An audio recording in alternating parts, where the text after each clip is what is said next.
We're going to open this entire video up with a tweet from Taj, because earlier in today's show, we had spoken about the rumors, the drama, the proposed rift in the locker room in Boston.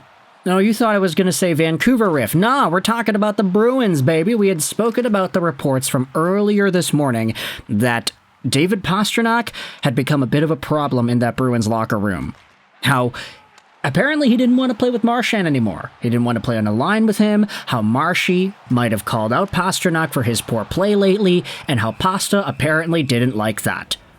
Well, here's a tweet from Taj that responds to the idea, because the Boston Bruins, shortly after, they posted some images of practice where Marchand and Pastrnak are buddy-buddy, they're smiling, and they're looking good together. The Bruins basically shut down the rift rumors within hours, while the Canucks keep pouring gas on the fire anytime the talk slows down.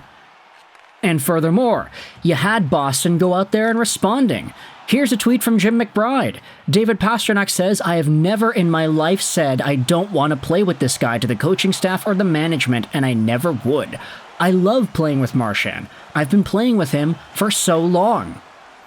And the best part about it all is the Boston Bruins posting a video on their own social media. Take a look at this. It was posted just 2 hours ago. It's at 300,000 views and almost 2,000 likes. Brad Marchand addressing the media following today's Bruins practice in Florida.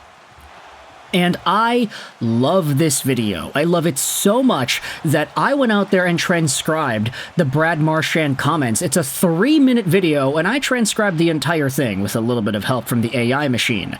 So I'm going to screenshot the quotes themselves, put them on the screen, and I'll also leave a link in the description to the Marchand video itself too. Of course, also down there is the ExpressVPN affiliate link, so if you need some free months on your VPN, check out Express and use my link to see if you can get what you need. But this is how Marchand's interview went. The interviewer asks, "There was a radio report this morning, I know you're aware of that Pasta doesn't want to play on a line with you. I'm just trying to get your reaction."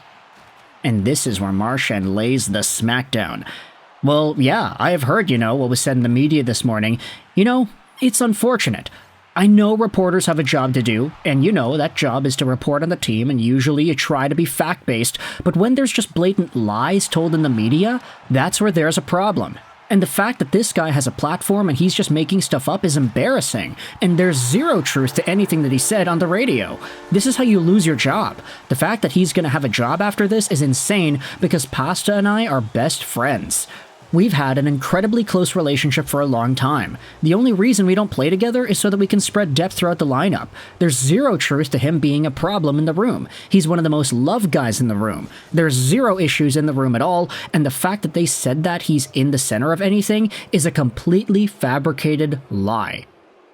So this guy has zero merit to anything he's saying, and it's very frustrating because this is what happens. Obviously, we have not pulled our weight this year. We have not had the season we've wanted to have. But I'm not going to let some random guy come in the media and just spit absolute... And this is where he catches himself. He almost says absolute bullsh, and you can tell he was thinking about it for a split second, but then he says, "This guy's spitting absolute nonsense." And so, from this point forward, this guy has zero credibility. The fact that he's coming out with this is ridiculous. It's embarrassing. And anything that he puts forward in the future is now not going to be deemed as truth because he's completely just making all of this up. And it's unfortunate. If he would have done some kind of fact-checking, he probably just made this up. If not, if he didn't, if he would have fact-checked, he would have found out that it's all nonsense. But yeah, there's zero truth to this. It's ridiculous that now we even have to address it. I wasn't going to address it. I wasn't going to talk about it, but I'm not going to let this become something that it's not. So this guy can go pound sand, go back to the closet where no one knew where he was before, and report on nothing, because that's what he's going to be doing after this. Oh my gosh, Brad Marchand with the heat.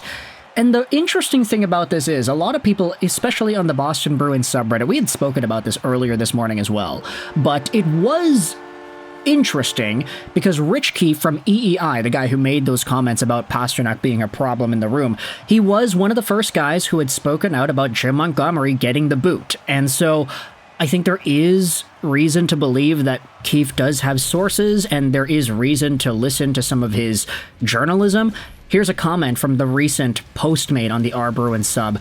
The post we're reading is the Rich Keefe "The Room is a Disaster" post, and the first comment, which was posted 3 minutes ago, he came back this afternoon and doubled down. They'd spent 15 minutes praising him and saying that he's never gotten a story wrong ever, and all the evidence that the Bruins are posting just proves his point more. Some real flat earther conspiracy nonsense. And by the way, we didn't even finish the Marchand quotes. Let's go out there and finish the video. Brad, just a quick follow-up to that. Stuff is said all the time on social media and in the media. Why was it important for you to... Yeah, I don't care about what people say on social media. That's their opinion. But for him to go out on the media and speak about it as if it's fact and it's truth, and to have a conversation about this, and the problem is that it reaches a lot of people on the radio station that it was on, or whatever it was put out on, and it's not going to become a story because it's not what's going on. And you know, if there are issues that need to be dealt with, we would deal with them internally. But that's not the case with this situation. Yeah, there's things that we need to fix, and there's things that we need to improve moving forward, but that's not one of them. Another question asks, when you become aware of something like that, do you go to David and say, hey, this is, yeah, we laughed about it. We had a really good laugh about it. You know, we've been making fun of each other all day on the ice. You know, he even came up to me after practice. We were playing a deep way drill, and he said, you came after my puck. Then you realize there's a story out there, so you've turned away and went the other way. You know, so again, we have a phenomenal relationship. Our wives, our kids have great relationships, so you know, we have no issues laughing about that, and I've put this to bed.